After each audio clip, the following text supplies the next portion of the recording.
Everyone, Merry Christmas, Happy Holidays.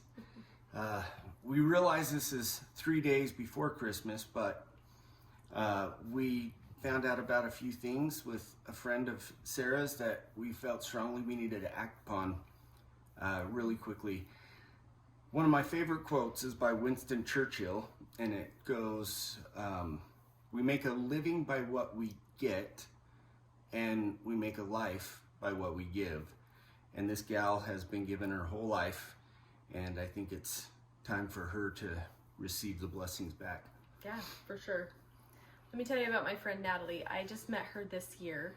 She teaches the special ed class at Snowhorse Elementary School. I started out substitute teaching for her, and now I've taken a job as a full-time TA with her. Natalie is a single mom to 3 darling boys, 14, 10, and 4. She moved here from her home state of Arkansas about, I think, 7 years ago. And the reason they came out here is her 10-year-old son, Beckham, has special needs. He has a disorder called PMD, and I don't know how to pronounce it, but it will be written below. But they did some treatment at Duke University for a while, and then Primary Children's was a place that had some clinical trials that they could try, which if you look up this disorder, that's the best way to deal with it, is to find a trial for your child, because it is so rare that there's not a cure, there's not a clear treatment plan. They're still trying to figure it out. So she landed here, away from family and friends, to take care of this darling boy that she adores and gives everything for. So some of the greatest minds have put together the world's greatest welfare system here in the U.S., but if you've ever looked at it, there are lines and lines and lines of exceptions.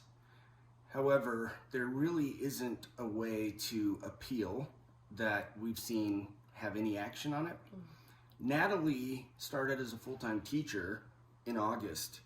About a month ago, she was contacted by Social Security, and they told her that she no longer gets this supplemental income that she was getting for Beckham, which was $1,000 a month.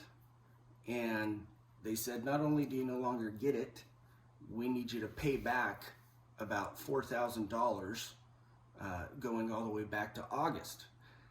Shortly, about a week later, she gets another call saying that she now has to pay it all back for the entire year, and then loses it now moving forward.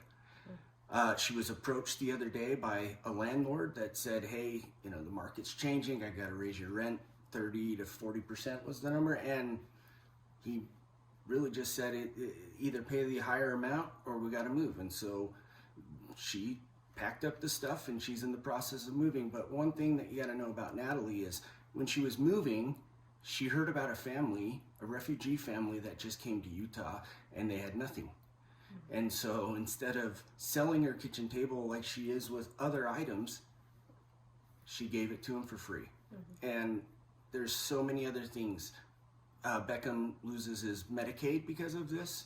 And I mean, we're talking of thousands of dollars a year, maybe even a month, with all the treatments that he does. So we're trying to raise $15,000, and that would back pay the $7,000.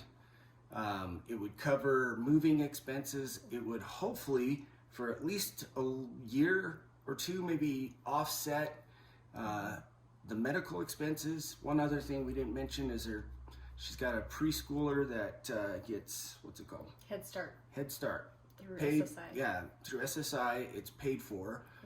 Now she'll have another expense of all-day daycare.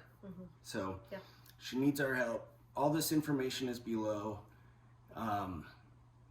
Sarah and I have never done this and put one of these together, but this is, I didn't really even know Natalie until I heard this story, and if you met her, you would put together your own GoFundMe, I'm sure. Absolutely. Thank you. Thank you.